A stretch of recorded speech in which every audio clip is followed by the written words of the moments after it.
Buen día, ¿cómo estás? Tomás Munareto te saluda. Buen día, bueno, muchas gracias por la invitación, como siempre, por recibirme para hacer más que nada análisis más de lo que está pasando hoy en la arena política, ¿no? Hoy día. Es un placer charlar con vos, Gretel. La verdad que siempre nos gusta, este momento lo esperamos con ansias. Bueno, muchas gracias. Porque, a ver, uno a veces es como que termina, si se quiere, naturalizando las relaciones que nos atraviesan en la sociedad en su conjunto y no hace un juicio crítico. Ahora, para hacer un juicio crítico es necesaria una distancia. Es difícil establecer una distancia cuando uno está pasando por momentos de necesidades puntuales. Lo venimos hablando a lo largo de todos los programas. Fíjense cómo hoy la cuestión económica es tan medular que está pendiendo un hilo la continuidad o no de un gobierno. Entonces, la cuestión material, sin duda, se convierte en una especie de óbice o de obstáculo para establecer una distancia crítica de la realidad, que muchas veces incluso hasta los medios de comunicación quizás intentan transmitir, pero está cargada de un sentido, ¿no? Incluso del sentido que nos rodea a nosotros en nuestra propia vida. Entonces, establecer esa distancia para tener un juicio crítico, digamos, que no esté cargado de un tinte, si se quiere, digamos, por el cual está cada uno atravesando, es bastante complicado, ¿no? Claro, y esto sentido, toma, Gretel, además especial importancia ahora que estamos muy cerca de las elecciones. Este domingo ya son las PASO. Exactamente. Fíjense que una de las últimas encuestas, digamos, analizan cuál es la mayor preocupación que tienen los argentinos, y estamos hablando del orden de 43,2% el desempleo, inflación 33%, y recién después inseguridad con un 22,6%. El tema del desempleo es sustancial, el tema de la inflación es realmente acuciante. Entonces, la pregunta que nos hacemos, ¿para qué está la dirigencia? ¿Para qué están los políticos? Cuando han de alguna manera desnaturalizado la noción de lo que implica la política. Por eso, hoy cerca de un tercio de la población todavía no tiene decidido el voto, o sea, es impresionante, no tiene, incluso una de las últimas encuestas hablan de un 28,8% de un electorado que todavía no tiene decidido, y otros tantos que es una población muy importante que está queriendo votar en blanco o directamente no quiere ir a votar porque no encuentra, no tiene definido y no se siente identificado por nadie. Eso va a ser sustancial a la hora de poder definir o no un escenario de un posible balotaje o no. Entonces, ahí Gretel, perdón, Gretel, disculpa, sí. ¿A quién beneficiaría un mayor porcentaje de votantes en blanco? ¿A la oposición o al oficialismo? Bueno, a ver, nosotros venimos instando, bueno, cuando digo nosotros puntualmente desde las columnas, venimos bregando para que no haya voto en blanco. Creo que el electorado tiene que definirse.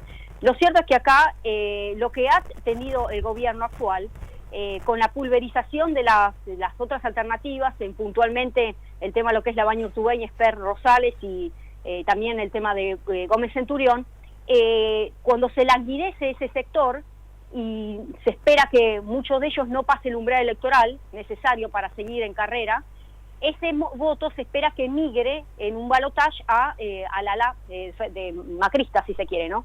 Entonces, de alguna manera, por eso durante toda esta campaña se ha tendido a ellos mismos, el propio gobierno, a nutrirse de la grieta y a nutrirse de esta polarización. Respecto al tema del voto en blanco, sería muy atinado y osado de mi parte decir que el voto en blanco va a beneficiar al oficialismo, cuando, vuelvo a decir, está muy peleado y bastante reñido. Las encuestas están dándole hoy una diferencia a favor por pocos puntos a la fórmula Fernández, depende de quién sea la consultora que le estoy trabajando, va desde, algunos analizan de un 7,4 puntos y otros de 1,7 o 1,5, una diferencia muy pequeñita. Lo cierto es que por eso hablar de a quién va a beneficiar el voto en blanco realmente sería muy atinado. Pero lo que quiero, digamos, dejarles como correlato importante, que para llegar a este nivel, prácticamente ya a puertas de la fecha electoral, donde hay un tercio electorado que todavía no definió su voto, o puede llegar a cambiar al último momento, hablamos de que los políticos, la dirigencia, se han encargado de desnaturalizar la noción justamente de lo que implica la política, ¿no? La pregunta es que nos hacemos, bueno, ¿qué es la política, no? Justamente, fíjense que Aristóteles hablaba que la verdadera felicidad consiste en hacer el bien, ¿no? Y sí, cuando hablamos de hacer el bien, hablamos de la cosa pública. Para poder materializar esa felicidad, hay que tener en cuenta que esta ciencia que brega por propender justamente el avance, digamos, y el progreso individual del sujeto en un marco social, porque somos animales políticos. Un politicón significa que nos podemos realizar dentro de una polis. La polis es la vida social. Somos seres sociales por naturaleza. y está regido por la política para instar esa arte de beneficio al prójimo. Ahora, cuando se desnaturaliza porque hay una especie de desencanto y cuando la política no puede dar respuesta a cuestiones sustanciales, vivenciales, es cuando aparece una crisis. Y ese desencanto ya habla de una crisis de esperanza. Entonces, lejos de hablar de una crisis de confianza, que de decir, bueno, vamos a tratar de trabajar para restablecerlo, no. Ya directamente crisis de esperanza. Entonces, no hay una expectativa depositada sobre la política de parte de la ciudadanía para que sea la política el instrumento que pueda llegar a ejercitar esa vuelta, digamos, de cambio de rumbo, ese giro, ¿no?, drástico que necesita hoy nuestro país. O esa felicidad de la que hablaba Aristóteles. Exactamente, esa felicidad de la que menciona Aristóteles, y creo que acá es fundamental. Yo les comento que el fin de semana estuve dictando una charla a jóvenes, jóvenes que muchos de ellos están estudiando, están en universidades, otros están recién terminando la etapa quizás del secundario y quieren volcarse hacia la política, otros que ya son jóvenes recibidos y no saben cómo hacer. Una de las preguntas fue, bueno, estoy en el sector privado, me interesaría participar, no sé cómo iniciar. Y todavía no existen aquellas personas que puedan transmitir de manera apasionada la importancia de estar formando parte, digamos, de la arena política, ¿no?, de participar, para cambiar las cosas desde adentro. De involucrarse. Exactamente, de involucrarse. Hoy por hoy todavía sigue una camada generacional que en realidad le dicen a los jóvenes, bueno, tenés un camino por delante, seguí cumpliendo años y después podés opinar. Indudablemente hay atisbos, digamos, de concentrar poder, porque acá lo que se está disputando son nichos de poder, ¿no? Entonces, relegar esos espacios a jóvenes que quieran estar comprometidos para volcarse hacia la política es todo un sendero bastante difícil y sinuoso como para poder transitar. Lo puedo decir en primera persona, que desde los 16 años que estuve involucrándome en política, y fue siempre bastante complejo, ¿no? Y a veces el juego político, cuando es difícil que las estructuras dejen la participación, hacen que nos impulsen a tomar decisiones, de decir, bueno, ¿cuál es el armado que hay que hacer en vistas A, ¿no? Y hay que motivar a los jóvenes a que no es imposible, ¿no?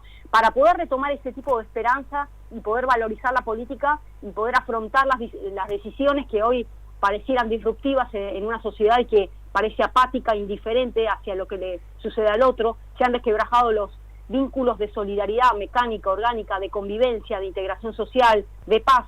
Porque a mí lo que más me preocupa a todo esto, lo venimos hablando, es que si hoy tenemos un electorado, que tenemos un porcentual muy importante, algunas de las encuestas, por ejemplo, le dan a la fórmula Fernández un 40%, otros 42, 41, 37,6, por arriba de la fórmula Macri-Pichetto, la pregunta que nos hacemos es, en el posible caso en que ganara este gobierno en un balotaje, porque hay una migración de votos de aquellos sectores que quedaron desperdigados, ¿no? La gente de Utubey, gente de Esper Rosales, ¿se va a garantizar la gobernabilidad? Eso es lo que realmente tenemos que analizar, donde ya hoy por hoy la ciudadanía está literalmente particionada, está literalmente dividida.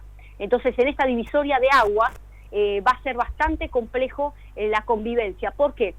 Si estamos hablando que la mayoría de las expectativas de aquellos que no se mueven del nicho concentrado del macrismo o del nicho concentrado de los Fernández, dicen que votarían a esta fórmula por el hecho de que no vuelva, sea el modelo Macri, o por el hecho de que no vuelva, sea el modelo K. Estamos hablando de una situación enconada, estamos hablando de una situación que parecería no negociable y donde no hay posibilidades de diálogo, de consenso. Entonces, esa polarización y esa lucha encarnizada que se ve en el sector político ha bajado a la ciudadanía, a la sociedad, y por eso hoy habemos solamente dos alternativas. Entonces, en el caso en que gane una u otra opción, la pregunta es, ¿cómo será la convivencia de ahora en más?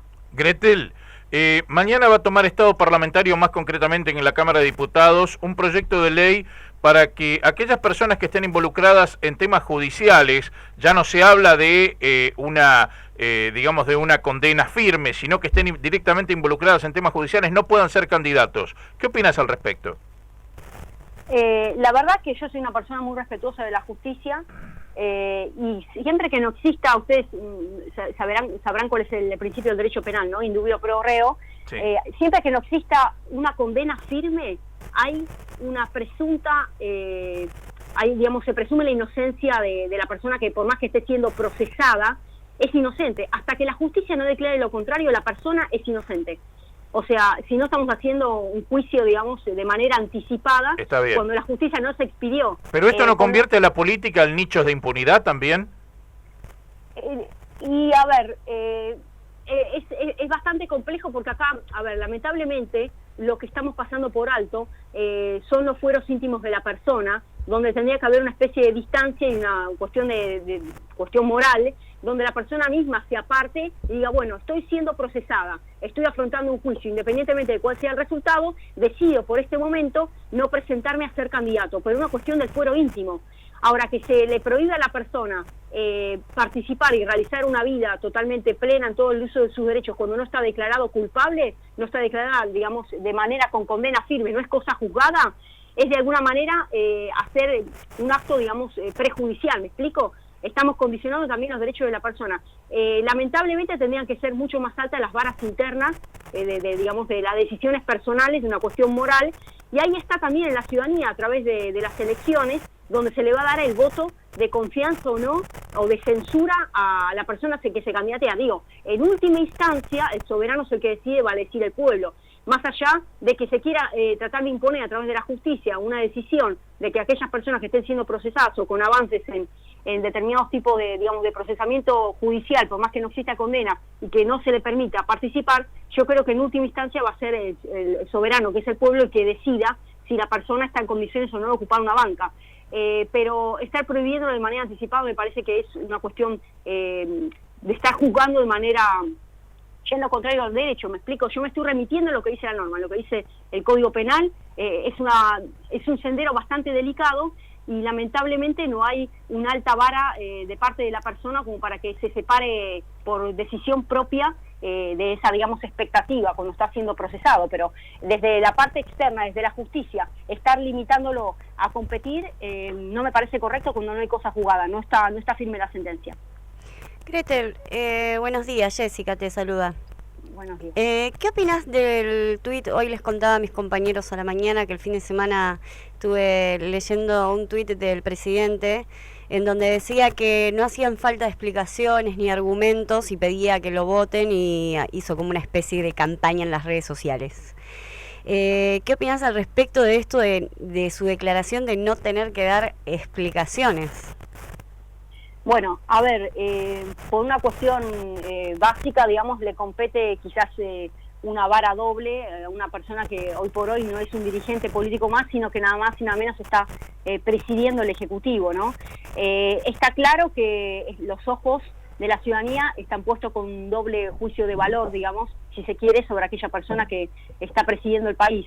Creo que la transparencia en los actos públicos de gobierno son la carta y el pase de acceso hacia incluso la convalidación de una gestión. Entonces, el hecho de que una persona esté retaseando cierta información o no esté abriendo, digamos, el juego a todo tipo de pregunta-respuesta, digamos, de transparencia, de alguna manera morigeran el grado de credibilidad. Esto lo quiero decir no solamente respecto volvemos a la misma pregunta anterior, no esto le cabe solamente al presidente, obviamente con doble vara de juzgamiento por el hecho de ser presidente de la nación, sino a cualquier dirigente político, ¿no?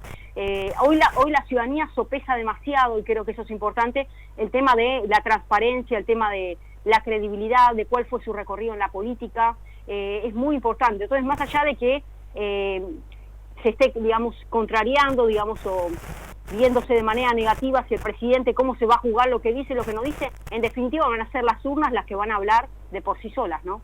Sea en el caso del presidente o sea el caso anterior de la pregunta que me han formulado ustedes. En definitiva, la ciudadanía hoy por hoy ha desarrollado un grado de madurez a la hora de toma de decisiones, ¿no? Y esto se va a ver en estas elecciones claramente. Excelente. Bueno, Gretel, te agradecemos muchísimo. Bueno, gracias a ustedes por la comunicación.